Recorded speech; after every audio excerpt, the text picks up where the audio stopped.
பரபிரம்ம உணர்வு, ஆத்ம உணர்வு, அகர்த்தா, அபோக்தா, அதாவது செயலற்றது, எந்த அனுபவமும் அற்றது என்று சொல்கிறார்கள். அப்புறம் இன்னொன்னு பிரதிபிம்ப உணர்வு என்று ஒன்று சொல்லுகின்றார்கள். அந்த பிரதிபிம்ப உணர்வு செயல்படுமா? அதுதான் கர்த்தா, போக்தாவா? என்று நாம் ஒரு கேள்வியை கேட்டிருக்கின்றோம். சரியா? இங்க ரொம்ப கன்ஃப்யூஸ் ஆகணும்னு அவசியம் இல்ல. இருக்கிறது ஒண்ணே ஒண்ணுதான். அதுவே தான் இங்கே பல ஆயிரம் ரூபங்களாக பிரதிபிம்பித்து தோன்றுகிறது அப்படின்னு சொல்லியிருக்கோம். அப்போ மாயையின் கலப்பில்லாமல் இருக்கும்போது அது பரபிரம்ம உணர்வு என்று அழைக்கின்றோம். அது மாயையோடு கலந்து பல ஆயிரம் ரூபங்களாக பிரதிபிம்பிக்கும் போது பல ஆயிரம் பிரதிபிம்ப உணர்வுகளாக அது மாறுகிறது. எது மாறுகிறது? இந்த ஒரிஜினல் கான்சியஸ் தான், பரபிரம்ம உணர்வே தான் இப்ப பல ஆயிரக்கணக்கான பிரதிபிம்ப உணர்வுகளாக பிரதிபலித்துக் கொண்டிருக்கின்றன என்று நாம் அறிவோம். சரியா? அது பேசிக்கலி நமக்கு வந்து பிரதிபிம்ப உணர்வுனா என்னன்னு புரியணுன்றதுக்காக சொல்லிட்டேன். இப்ப கேள்வி என்ன அப்படின்னா, எல்லா அத்வைத கிரந்தங்களும் ஒரே மாதிரி என்ன சொல்லிடுச்சு அப்படின்னா, பரபிரம்ம உணர்வானது செயலற்றது. அகத்தான்னு சொல்லுது, அபோக்தான்னு சொல்லுது. அதற்கு அதை அனுபவிக்கவும் இல்லை, செயல்படுவதும் இல்லை என்று சொல்லுகின்றது. அப்ப பிரதிபிம்ப உணர்வு வந்து நீங்க என்ன சொல்ல போறீங்கன்னு ஒரு கேள்வியை கேட்டிருக்கோம். அதுவும் அகர்த்தா, அபோக்தாவா? அதுவும் செயல்படாதா? அதுவும் எதையுமே அனுபவிக்காதா? அப்படின்னு கேள்வி கேட்டா என்ன சொல்லுவீங்க அப்படிங்கிறது தான் இங்க கேள்வி. சரியா? சரி. இப்போ இந்த கேள்வியினுடைய இம்பார்ட்டன்ஸ் என்ன? இத எப்படி புரிஞ்சுக்கணும் அப்படிங்கிறது ரொம்ப ரொம்ப முக்கியம். இப்ப நம்மல்லாம் யாரு? நம்ம எல்லாமே வந்து பரமாத்மா தான், பரபிரம்ம உணர்வு தான். ஆனால் இப்போது மாயைக்காக இந்த ஸ்ரீகாந்த் என்ற பிரதிபிம்ப உணர்வாக இப்போது இருக்கின்றேன். இப்ப நல்லா சிம்பிளா புரிஞ்சுக்கோங்க. மெகா கான்ஷியஸ்னஸ் என்று நம்ம சொல்லுவோம். எத? பரபிரம்ம உணர்வு. அப்படின்னா, அது மெகான்னா என்ன? பெரிய உணர்வு அப்படின்னு வச்சுக்கோங்க. பிரதிபிம்பிக்கின்ற உணர்வுங்கிறது குறைந்த உணர்வு. லிமிட்டெட் கான்ஷியஸ்னஸ், அன்லிமிட்டெட் கான்ஷியஸ்னஸ் அப்படின்னு கூட வச்சுக்கலாம். சரியா? ஏன்னா, சூரிய ஒளிய வந்து அன்லிமிட்டெட் ஒளி அப்படின்னு கான்ஷியஸ்னஸ்ன்னு வச்சுக்கோங்க. அது ஒரு சின்ன கண்ணாடி துண்டுல பட்டு அதுலேருந்து ரிஃப்ளெக்ட் ஆகக்கூடிய ஒளியே, சூரிய ஒளிய கம்பேர் பண்ணா ஒண்ணாயிட முடியுமாங்க? ஒட்டுமொத்த ஒளியிலேருந்து ஒரு குட்டியூண்டு போர்ஷன் ஆஃப் தி ஒளி தானே இது. அப்படிங்கிறப்போ, இது வந்து வெரி லிமிட்டெட் கான்ஷியஸாக தான் இருக்கிறது. அது அன்லிமிட்டெட் கான்ஷியஸாக இருக்கின்றது. அதுதான் எதுங்கிறதெல்லாம் யாருக்கும் மறுப்பில்ல தான். பட் இருந்தாலும் இந்த மாயையில எப்படி விளையாடுகிறது என்று நாம் பார்க்கும்போது, இப்படித்தான் விளையாடுகிறது. அப்போ அந்த மெகா கான்ஷியஸ்னஸ் இங்கே செயலற்றது என்று சொல்கிறார்கள். ஆனால் அந்த பிரதிபிம்ப உணர்வானது செயல்படுமா என்று கேள்வியை கேட்டிருக்கின்றார்கள். சரி, இங்க என்னது? மாய விளையாட்டு என்று நாம் சொல்லுகின்றோம். இந்த பிரதிபிம்ப உணர்வு, பிரதிபிம்ப உணர்வாக பரபிரம்ம உணர்வு மாறுகிறது. எதனால் மாறுகிறது? மாய லீலைக்காக மாறுகிறது. மாய விளையாட்டுக்காக மாறுகிறது. சரியா? விளையாடணுங்களா? விளையாட்டுங்கிறது என்னது? செயல் தானே! விளையாடுறது எதற்காக? மாயா உலகத்தை, இல்லாத ஒன்றை இருப்பதாக ஒரு தோற்றமளித்து அனுபவிக்கிறோம். ஒண்ணும் இல்ல. நம்ம friendly game, bet game super example மாயாக்கு. 2 ஃபிரெண்ட்ஸ் இருக்காங்க. 2 பேரும் உசுருக்கு உசுரா நேசிப்பாங்க. இவன் இல்லன்னா அவன் இல்ல அப்படிங்கிற அளவுக்கு இருப்பாங்க. ஆனா 2 பேரும் வந்து கராத்தேல பயங்கர பிளாக் பெல்ட். நீயா நானான்னு பார்த்துடலான்னு சும்மா ஃபன்னுக்காக அந்த கராத்தேவை எக்ஸிபிட் பண்ணி 2 பேரும் சண்டை போடுறாங்க. இல்லையா? இப்போ அந்த சண்டை என்பது அவர்கள் செய்கிறார்களா? அனுபவிக்கிறார்களா? அப்படின்னு கேட்டா என்ன சொல்லுவீங்க? ஆமாங்க. விளையாடணும்னு நெனைச்சாச்சுன்னா அப்புறம் செயல்படுறாங்கல்ல. 2 பேரும் கராத்தே அடிச்சுக்கிறாங்கல்ல. அப்ப செயல்படுகிறார்கள். எதற்காக செயல்படுகிறார்கள்? ஒரு ஜஸ்ட் ஃபன் அனுபவிக்கிறதுக்காக. சரியா? சும்மா உட்கார்ந்து இருக்கும்போது ஒரு அனுபவம். அடிச்சு புடிச்சு விளையாடும்போது ஒரு அனுபவம். அப்போ இந்த மாயையிலே, விளையாட்டிலே அனுபவம் இருக்கின்றது. விளையாட்டில் செயல் இருக்கின்றது. செயலும் இருக்கிறது, அனுபவமும் இருக்கிறது. யாருக்கு எங்க இருக்கிறது? மாயைக்குள்ள இருக்கு. அப்படிங்கிற மாதிரி நமக்கு வருது. சரியா? அப்போ பிரதிபிம்ப உணர்வானது செயல்பட வேண்டும், அனுபவிக்க வேண்டும் என்பதற்காகத்தான் பிரதிபிம்பித்தே வருகிறது. இல்லையா? இப்ப லீலை புரிய வேண்டும் என்று பிரதிபிம்பித்து வருவதன் நோக்கமே செயலாற்றுவதற்காகவும், அனுபவிப்பதற்காகவும் தான். சரியா? சரி, முதல்ல இத முடிச்சுட்டு கடைசியில அந்த கன்ஃப்யூஷனான கொஸ்டினுக்கு வரேன். பிரபிரம்ம உணர்வு தானே பிரதிபிம்ப உணர்வா இருக்கு. அப்ப இது செயலாற்றுது, இது அனுபவிக்குதுன்னா, பின்ன அது மட்டும் சும்மா இருக்குன்னா என்ன அர்த்தம்? இந்த கேள்வி கடைசியில வரேன். மறந்தாலும் ஞாபகப்படுத்துங்க. சரி, இப்போ நான் என்ன பேசிட்டு இருக்கேன்னா, பிரதிபிம்ப உணர்வு கண்டிப்பாக செயல்படும். அது அனுபவிக்கும். என்ற அந்த ரீதிக்காக நான் வர்றேன். ஈவன் தோ நீங்க சொல்ற மாதிரி அது சும்மா நாச்சுக்கும் தான், சும்மா நாச்சுக்கும் என்றாலும் செயல் நடக்கிறது, அனுபவம் இருக்கிறது. பொய் அனுபவம் இருக்கிறது, பொய் செயல் நடக்கிறது என்பதுதானே உண்மை. பொய்யுக்காக விளையாட்டுக்காக 2 பேர் கராத்தேல அடிச்சுக்கிறாங்களா இல்லையான்னா உண்மையில அடிச்சுக்கலதான். ஆனா பொய்யா அடிச்சுக்கிட்டாங்கல்ல, பொய்யா செயல்பட்டாங்கல்ல, பொய்யா அனுபவிச்சாங்க இல்லையா அந்த அடிகளையும் உணர்வுகளையும். உண்மையில் அனுபவித்தது அவங்களுக்கு பேரானந்த உணர்வு தான். ஆனா அந்த பொய்யான அந்த ஆட்டத்தையும் அவர்கள் அனுபவித்தார்கள். பொய்யாக செயல்பட்டார்கள். ஆகையால் சிதாபாஸ் என்பது பொய்தான். ஆனால் பொய்யாக செயல்படுவதற்கும், பொய்யாக அனுபவிப்பதற்கும் என்றேதான் அந்த சித்தாபாசே இந்த மாயையாக வந்திருக்கின்றது. ஆதலால் சித்தாபாஸ் கர்த்தா தான், போக்தா தான் என்று நாம் சொல்லலாம். சரியா? சரி, இதை விட அது அப்படியே நம்ம நடிகர் எக்ஸாம்பிளுக்கு போவோம். நடிகர்ல ஒரு சின்ன வித்தியாசம் இருக்கு. ஒரு நடிகன் ஒரு வேஷத்தை தான் போடுவான். இது நம்ம யதார்த்தத்துல. பட் பரபிரம்மம் அப்படிங்கிறது அப்படிப்பட்ட நடிகன் இல்ல. அவன் பெரிய நடிகன். சரியா? அவன் ஒருத்தனே இந்த உலகமாக வேஷம் போட்டு திரியக்கூடிய அளவுக்கு கெப்பாசிட்டி உள்ளதுதான் அந்த பரபிரம்ம கான்சியஸ். அது என்னமோ நினைச்சிடாதீங்க, உங்களை பத்தியும் என்னை பத்தி தான் பேசிட்டு இருக்கேன். நம்ம தான் பரபிரம்ம கான்சியஸ். சோ அப்படிப்பட்ட அந்த பிரம்மாண்டமான கான்சியஸ். ஆனா நாமளே விளையாட்டுக்காக குட்டி குட்டியாக பல ஆயிரம் வேஷங்களை போட்டுக்கொண்டு விளையாடி கொண்டிருக்கின்றோம். விளையாட்டுல சிக்கி போயிட்டு பேசிட்டு இருக்கோம், அதான் பிரச்சனை. ஆனா உண்மையில நாம அந்த பரபிரம்மன் தான் என்று நமக்கு தெரியும். சரி, இருக்கட்டும். இப்ப அந்த நடிகன் கான்சியஸ்ல அந்த பரபிரம்மம் வந்து பிச்சைக்காரனா இருக்கு, பணக்காரனா இருக்கு, ராஜாவா இருக்கு, முட்டாளா இருக்கு, அப்படி பல ஆயிரக்கணக்கான வேஷங்கள் போட்டிருக்குன்னு வச்சுக்கோங்களேன். போட்டுக்கிட்டு அது ஒவ்வொன்றும் ஒவ்வொரு செயலை பண்ணிட்டு இருக்கு, ஒவ்வொன்றும் ஒவ்வொரு விதமா அனுபவிச்சுட்டு இருக்கு அப்படிங்கிற மாதிரி இருக்கு. சரி, இப்போ நடிகன் அப்படிங்கிறவன் செயல்படுகிறான், அனுபவிக்கிறான், அல்லது அவனுடைய போட்டுக்கொண்ட வேஷம் செயல்படுகிறது, அனுபவிக்கிறது அப்படிங்கிற அந்த 2 கான்செப்டுக்குள்ள வந்தோம் அப்படின்னா, இங்கே செயல்படுவது எது அப்படின்னா, பொய்யாக பிச்சை எடுக்க வேண்டும். அப்போ பொய்யாக பணம் சம்பாதிக்க வேண்டும். பொய்யாக அவன் ஒரு முட்டாளாக செயல்புரிய வேண்டும். செயலை வச்சுதான் நம்ம முட்டாள்னே சொல்றோம் இல்லையா? ஒருத்தன் வந்து அவன் முட்டாள்தனமா செயல்பட்டான்னா அவனை முட்டாள்னு சொல்லுவோம் இல்லையா? அப்போ அந்த வேஷம் என்பது கண்டிப்பாக முட்டாள் வேஷக்காரன் முட்டாளாக செயல்படுவதும், பிச்சைக்காரன் வேஷத்தில் இல்லை ஐயா, ஓடுங்க ஐயா அப்படின்னு பிச்சை போன்ற அந்த செயல்களை செய்வதும், பணக்காரன் அதுக்கேற்ற மாறான செயல்கள் செய்வதும் கண்டிப்பாக இருந்தாதானே ஐயா படம் எடுக்க முடியும். நடிக்க வந்துட்டு நான் வந்து செயல் புரிய மாட்டேன் அப்படின்னு உட்காந்துட்டு இருந்தா அப்புறம் எப்படி நடிக்கிறது? சோ கண்டிப்பாக அங்கே செயல் இருக்கிறது. வேஷம் செயல்படுகிறது என்று நாம் சொல்ல வேண்டுமே தவிர, நடிகன் செயல்படுகிறான் என்று நாம் சொல்லக்கூடாது என்று நாம் சொல்லுகின்றோம். ஏன்னா, நடிகன் தான் செயல்படுறான்னா, அவன் ஏதாவது ஒரு செயல் தானே பண்ண முடியும்.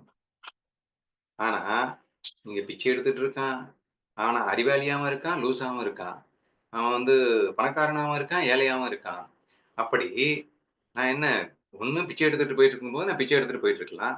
இல்ல பணக்கார செயல் பண்ணிட்டு இருக்கும்போது பணக்கார செயல் பண்ணிட்டு இருக்கலாம். ஆனா அட் அ டைம்ல நான் பிச்சையும் எடுத்துக்கிட்டு பணக்காரனத்தையும் பண்ணிட்டு இருக்க முடியுமா? சோ நடிகனால் இங்கே ஒரே நேரத்தில் பல ஆயிரம் வேஷங்களை போட்டிருக்கிறான். ஆனா அதான் உண்மை. ஆனா அந்தந்த வேஷம் அந்தந்த வேஷத்திற்கு ஏற்ற மாதிரி செயல்பட்டு கொண்டிருக்கிறது.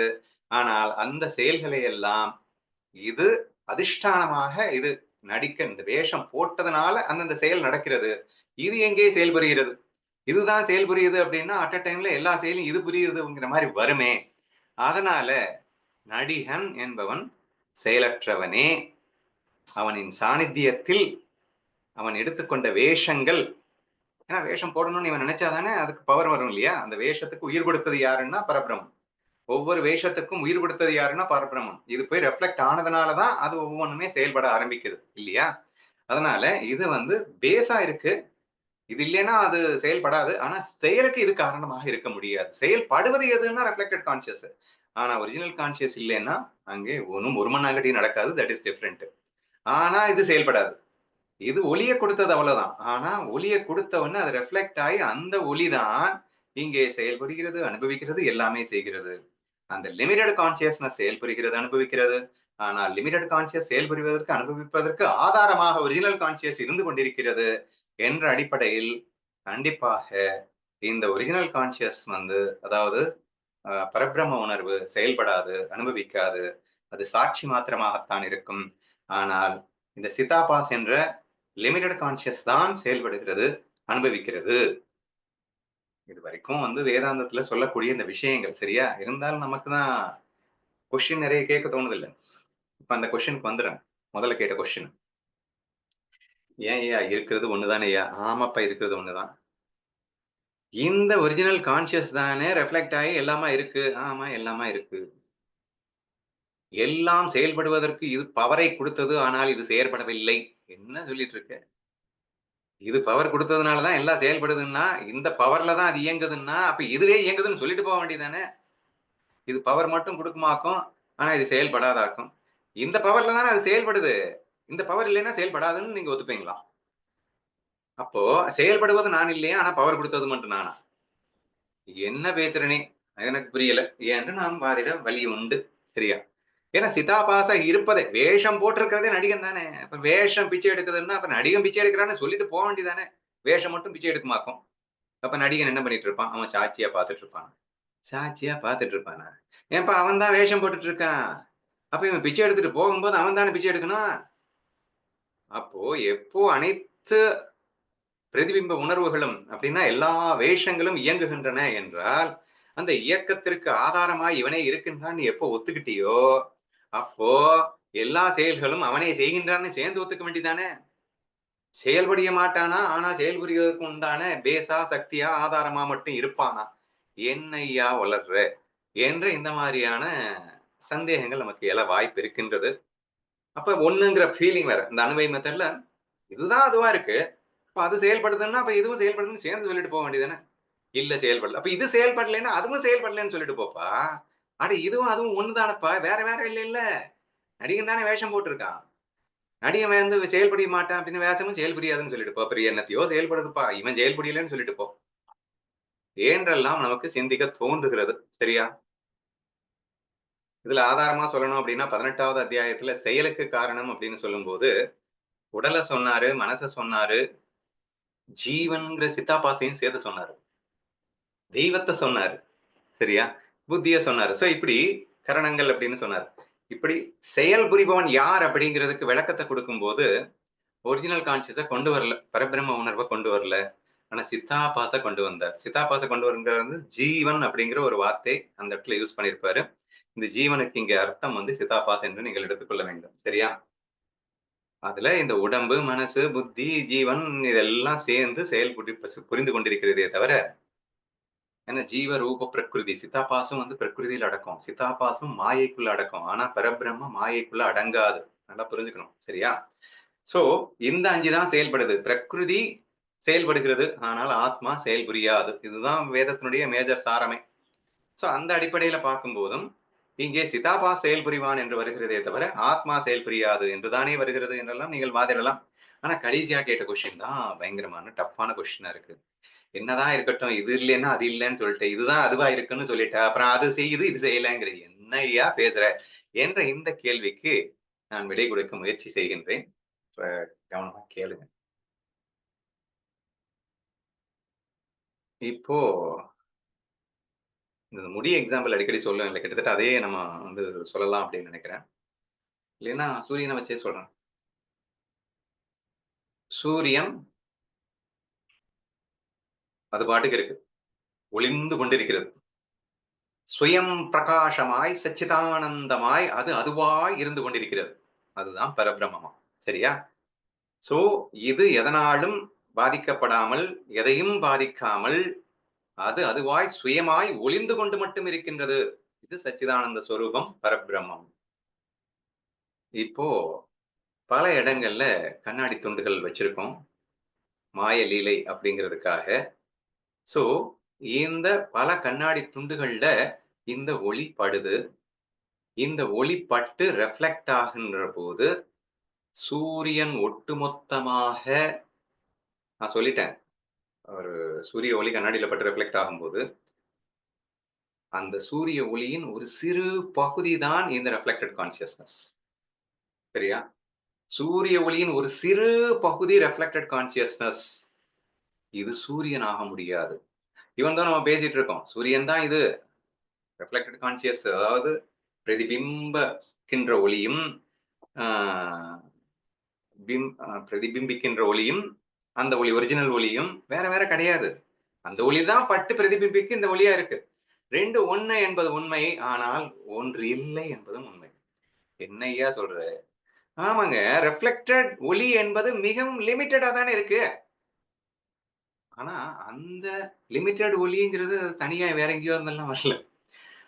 ஒரிஜினல் ஒளியிலிருந்து ஒரு குட்டியோண்டு ரிஃப்ளெக்டட் ஒளி. அன்லிமிட்டட் ஒளியிலிருந்து ஒரு குட்டி லிமிட்டட் ஒளி. அப்போ அன்லிமிட்டட் ஒளியிலிருந்து தான் அந்த லிமிட்டட் ஒளி வந்ததே தவிர வேற எங்கேயோ இருந்து வரல. அதனால இந்த ஒளியும், அந்த ஒளியும் ஒண்ணுதான். ஆனா இதுவும் அதுவும் ஒண்ணு இல்லையே. ஏன்னா குவான்டிட்டில டிஃபரன்ஸ் இருக்குங்க. ஒளி ஒண்ணா இருக்கட்டும்.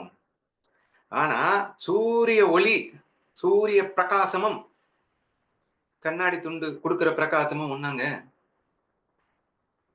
ஆனா இதுதான் அது. அத நான் ஒத்துக்கிறேன். பட் தி அமவுண்ட் ஆஃப் பிரகாஷா என்பது எப்படி ஒண்ணா இருக்க முடியும்? இன்ஃபாக்ட் ஒவ்வொரு கண்ணாடி துண்டுல இருந்தும் பட்டு பட்டு பிரதிபலிக்கின்ற எல்லா பிரதிபிம்ப உணர்வையும் ஒண்ணா சேர்த்தா கூட இந்த சூரிய ஒளிக்கு ஈடாக முடியுமா? முடியாது. என்ற ஆஸ்பெக்ட்ல இருந்து நான் யோசிக்கிறேன். சரியா? அப்போ இது என்ன செய்யுது? டோட்டலா ஒளிந்து கொண்டு மட்டும் இருக்கிறது. ஒளிந்து கொண்டிருக்கும் இந்த ஒளியிலிருந்தே ஒரு சிறு பகுதி மட்டும் அந்த மாயைக்காக அந்த உடல் மனதை ஏற்றுக்கொண்டு அதிலிருந்து விளையாட ஆரம்பிக்கின்றது. சரியா? அப்போ எது விளையாடுகிறது அப்படின்னு கேட்டீங்கன்னா, சூரிய ஒளி தான் விளையாடுகிறது அப்படின்னு சொன்னா நல்லா இருக்காது. சூரிய ஒளியின் ஒரு சிறு பகுதியின் விளையாடும் விளையாட்டை சூரிய ஒளியே விளையாடுகிறது என்று சொன்னால் தவறாகி விடாதா? So it is an unlimited consciousness. It is just ஒளிந்து கொண்டே இருக்கின்றது. சச்சிதானந்தமாய் ஒளிந்து கொண்டிருக்கிறது. இது விளையாடினாலும் அது ஆனந்தமா தான் இருக்கு. இது விளையாடலைன்னாலும் ஆனந்தமா தான் இருக்கு. ஆனால் ஆனாலும் விளையாடுகிறது. எது விளையாடுகிறது? சூரிய ஒளியே தான் விளையாடுகிறது. ஆனால் சூரிய ஒளியின் ஒரு சிறு துளி விளையாடுகிறது என்று நாம் சொல்லும்போது, அந்த சிறு துளிக்குத்தான் சிதாபாஸ் என்று பெயர் கொடுத்திருக்கின்றோம். அப்போ அந்த சிறு துளி விளையாடுகிறது என்று சொன்னால் தவறல்ல. ஏனென்றால் அதுக்கு தனி பேரு குடுத்தாச்சு. ஏன் அப்டின்னா 2 ஒண்ணாவே இருந்தாலும் 2 ஒண்ணு இல்லல்ல. 2 ஒண்ணுனாலும் ஏன் ஒண்ணு இல்ல? ஏன் ஒண்ணுன்னா அது அன்லிமிட்டட், இது லிமிட்டட். அது மெகா, இது மைக்ரோ. அப்ப மெகாவுக்கும், மைக்ரோவுக்கும் ஒரு பேர குடுத்துட்டா பிரச்சனை இல்லன்னு சொல்லிட்டு அந்த மைக்ரோவுக்கு சித்தாபாஸ்ன்னு பேர குடுத்தாச்சு. பிரதிபிம்ப உணர்வுன்னு பேர குடுத்தாச்சு. மெகா அப்படிங்கிறது அது அப்படியே இருக்கட்டும். ஒரிஜினல் கான்ஷியஸ்னஸ் சொல்லிட்டோம். இப்போ ஆத்மா செயலற்றவன். அவன் எதையும் அனுபவிக்கவில்லை. ஏன்னா எதுவுமே அனுபவிக்கலன்னா, அந்த லிமிட்டட் கான்ஷியஸ் இந்த பிச்சைக்கார வேஷத்த அனுபவிக்கிறது அந்த ஒளி மட்டும் தானேங்க. எந்த பிச்சைக்கார வேஷம்ங்கிற கண்ணாடியில பட்ட அந்த ஒளி மட்டும் தான் பிச்சை எடுக்கிற செயலையும், பிச்சை எடுக்கின்ற அனுபவத்தையும் அந்த ஒளி மட்டும் தான் அனுபவித்துக் கொண்டிருக்கிறது. வேற பணக்கார வேஷமாக இருக்கின்ற அந்த ஒளி, பணக்கார வேஷத்தை அனுபவித்துக் கொண்டிருக்கிறது. அப்ப இது என்ன பண்ணுது? இது அனைத்துக்கும் ஆதாரமாய் சாட்சியா இருந்து அனுபவித்துக் கொண்டிருக்கிறதுன்னு வேணா சொல்லுங்க. இதுவே அனுபவிக்கிறதுன்னு சொன்னோம்னா, அப்புறம் டோட்டலா கன்ஃப்யூஸ் ஆயிடும். பிச்சைக்கார உணர்வு பரபிரம்ம அனுபவிச்சுட்டு இருக்கு. பரபிரம்மம் எல்லா உணர்வுகளுக்கும் ஆதாரமாக சாட்சியாக நின்று அன்அஃபெக்டடாக அனுபவித்துக் கொண்டிருக்கின்றது. சரியா? இங்க இங்க சித்தாபாசும் ஞானியா இருந்தா பிச்சைக்கார வேஷத்தையும் அன்அஃபெக்டடா அனுபவிக்கும். இங்க நான் அதனாலதான் ஞானி, அஞ்ஞானின்னு பிரிக்கல. ஞானியினுடைய சித்தாபாஸ், அஞ்ஞானியினுடைய சித்தாபாஸ் எல்லாம் நம்ம ஒண்ணும் பிரிக்கணும்னு அவசியமே கிடையாது. சிம்பிளா என்ன புரிஞ்சுக்கிறோம் அப்படின்னா, செயல் புரிவது அந்த பரபிரம்மத்தின் ஒளிதான் இந்த சிறு ஒளியாகவும் இருக்கிறது. ஆதலால் இந்த ஒளி செயல்பட்டால் அந்த ஒளி செயல்படுவதாக ஏன் எடுத்துக்கொள்ளக் கூடாது என்றால், அது மெகா ஒளி. அத்தனை ஒளியும் சேர்ந்து பிச்சை எடுக்கவில்லை. அத்தனை ஒளியும் சேர்ந்து பணக்கார வேஷத்தை நடிக்கவில்லை. அத்தனை ஒளியும் சேர்ந்து ஏதோ அடுத்தடுத்து ஒரு லூசுத்தனமான வேஷத்தை எடுக்கவில்லை. இன்னும் சொல்லப்போனா, அந்த சூரிய ஒளி இங்க இருக்கக்கூடிய ஒரு 1000 கண்ணாடியில பட்டு பிரதிபலிக்கிறது. ஆனா கண்ணாடியிலேயே படாம, பிரதிபலிக்காம அது அதுவாவும் எக்கச்சக்கமா இருந்துட்டு தானே இருக்கு. நல்லா புரிஞ்சுக்கோங்க.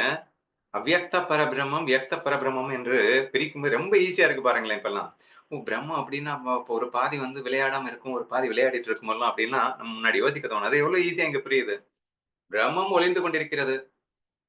அதில் வேஷங்களில் ஒளிரும் போது மாயையாக வெளிப்படுகிறது. வேஷம் இல்லாத இடத்திலும் ஒளிந்து கொண்டுதான் இருக்கிறது. அது அப்போது மாயையாக வெளிப்படாமல் ஒளிந்து கொண்டிருக்கிறது. அப்போ ஒரு ஞானிங்கிறவன் அவ்வியக்த பரபிரமமாக இருக்கின்றான் என்றால், அவன் மாயையை கடந்த நிலையில் இருக்கின்றான். அப்போதும் ஒளிந்து கொண்டிருக்கின்றான். அல்லது அவன் மாயையில் இருக்கின்றான். ஆனால் சிதாபாஸ் புரிந்து கொண்டு விட்டது. தன்னை ஞானி என்று புரிதலோடு இருக்கின்றான் என்று நீங்கள் புரிந்து கொள்ள முயற்சித்தால், இதற்கான விடை மிக சுலபமாக உங்களுக்கு கிடைக்கும். ஏன் அத்வைத கிரகங்கள் ஒட்டுமொத்தமாக ஆத்மாவை, பரபிரம்ம உணர்வை அவன் செய்வதில்லை, அவன் எதுவுமே பண்ணுவதில்லை அப்படின்னு சொல்லுது அப்படின்னா, அதுக்கு செய்யணும்னு அவசியம் இல்ல. செய்ய ஆகப் போறது ஒண்ணுமே இல்ல. 2வது, ஒட்டுமொத்தமாக அது ஒரு சாட்சியாக நின்று, ஏன்னா இது ஒலி கொடுக்காம அது எதுவுமே பண்ண முடியாது அப்படிங்கிறதுனால, இது ஒலி கொடுக்குது. அந்த ஒலி கொடுத்துக் கொண்டு அனைத்துக்கும் சாட்சியாக இருந்து, சாட்சிங்கிறது ஒரு அனுபவம்னு வச்சுக்கோங்க. ஆடியன்ஸ் அனுபவம் வேணா கிடைக்கும்.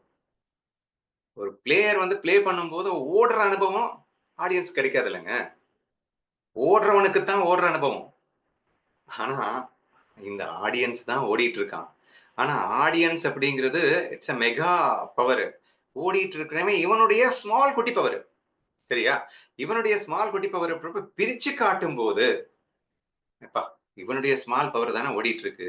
இவனுடைய குட்டி கான்ஷியஸ் தானே ஓடிட்டு இருக்கு. இப்ப இவனே ஓடுதுன்னு சொல்லிட்டு போ வேண்டியதானே அப்படின்னு சொன்னா தப்பாகும்ல. இவன் ஓடாம பார்த்துட்டு தானே இருக்கான். இவனுடைய ஒரு குட்டி போர்ஷன் தானே ஓடிட்டு இருக்கு. இவனே ஓடுறான்னு சொன்னா டோட்டலா மிஸ் ஆயிடும்ல. அப்ப ஓட மட்டுமா செய்றான், அத வேற பண்றான்ல, இத வேற பண்றான்ல. அப்ப அனைத்துக்கும் ஆதாரமாய் சாட்சியாக இருந்து அனுபவித்துக் கொண்டிருக்கிறான்னு சொல்லிட்டா ஈஸியா புரியுதே.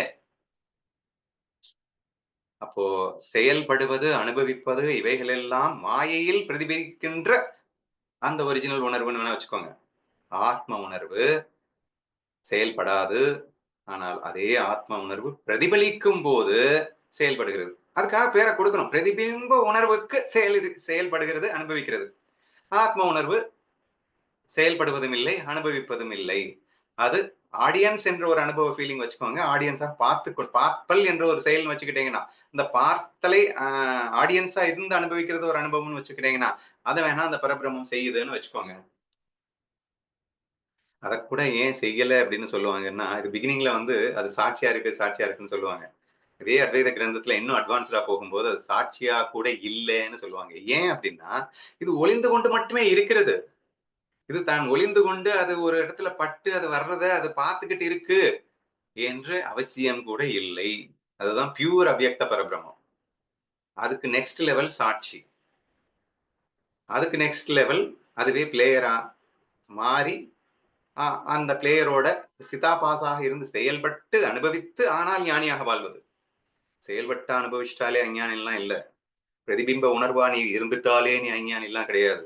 நீ பிரதிபிம்ப உணர்வாக இருந்தாலும் அது பிரதிபிம்ப உணர்வு. நான் உண்மையில ஆத்ம உணர்வு. இப்போது இந்த வேஷத்துல பிரதிபிம்ப உணர்வா நான் விளையாடிட்டு இருக்கேன்னு நீ புரிஞ்சுகிட்டு நீ ப்ளே பண்ணிட்டு இருந்தாலும் நீ ஞானிதான். அல்லது அட போங்கப்பா நான் வந்து பிரதிபிம்பிக்கவே வேண்டாம் என்று சாட்சியாக மட்டும் இருக்க போகிறேன்னு ஆடியன்ஸ் ஃபீல்லையும் நீ அனுபவிக்கலாம். அல்லது நீ ஆடியன்ஸ் ஃபீலும் இல்லாம பிளேயர் ஃபீலும் இல்லாம இருந்தாலும் சச்சிதானந்த ஸ்வரூபமாய் பரபிரம்மமாய் இருக்கின்றார். இப்ப எல்லா கேட்டகரிஸ்லயும் இருக்கு அப்படிங்கிறதுனால இப்போ பரபிரம்மம் செயல் புரியும் அனுபவிக்கும் அப்படின்னு சொல்லிட்டா அந்த அவ்யக்த பரபிரம்ம டெபினிஷன் மாறி போயிடும்ல. அது எதுவுமே பண்றது இல்லைல்ல. பிரிச்சு பேரை கொடு. அப்ப அவ்யக்த பரபிரம்மமா இருக்கும்போது செயல்படாது, செயல் எதுவுமே பண்ணாது. ஆடியன்ஸா இருக்கும்போது வெறும் சாட்சியா மட்டும் இருக்கும். அது பிளே பண்ணும்போது மட்டும்தான் செயல்புரிகிறது, அனுபவிக்கிறது. அப்ப பேரை மாத்து. என்ன பேரை கொடுக்கலாம்? செயல் புரியும் போது, அனுபவிக்கும் போது பிரதிபிம்ப உணர்வுன்னு பேரை கொடு.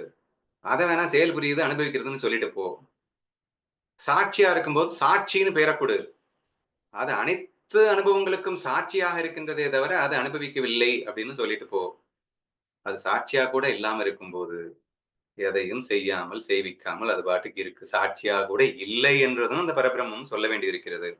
ஆதலால் பேர்களை பிரித்து பரபிரம்மம், சாட்சி, சிதாபாஸ் பிரதிபிம்ப உணர்வு என்று நாம் பிரிச்சு காட்டி பார்த்தோம் அப்படின்னா, எது செயல்படுகிறது, எது செயல்படாமல் இருக்கிறது, செயல்பட்டாலும் படவில்லை என்றாலும் ஞானம் எது, அஞ்ஞானம் எது, அந்த சிதாபாஸ்ல வந்து பிரதிபிம்ப உணர்வாக இருக்கின்ற ஞானிகள், பிரதிபிம்ப உணர்வாக இருக்கின்ற அஞ்ஞானிகள், டிஃபரன்ஸ் என்ன? எதுக்காக அந்த டிஃபரன்ஸ் வந்தது? இவைகள் எல்லாம் நீங்கள் ஆழமாக புரிந்து கொள்ள முயற்சித்தீர்கள் என்றால், நான் யார் என்ற இந்த அற்புதமான கேள்வி மிக ஆழமாக நமக்கு சென்று கொண்டே இருக்கலாம். இறுதியில் நாம் யார் என்ற அந்த உணர்வோடு நாம் வாழவும், அந்த பரபிரம்மம் என்ற அந்த அற்புத உணர்வோடு நாம் வாழ முடியும். எடுத்துக்கொண்ட வேஷத்தில் சிக்கி போய் அதுவே நான் என்று நினைக்கும் அந்த மடத்தனத்திலிருந்து விடுதலை பெறுவதற்காக தான் டெய்லியும் பேசிட்டு இருக்கோம். கண்டிப்பா ஓரளவு புரிஞ்சிருக்கும்னு நினைக்கிறேன். இப்போ டவுட்ஸ் இருந்தா கேளுங்க. நான் ரெக்கார்ட ஸ்டார்ட் பண்ணிக்கிறேன்.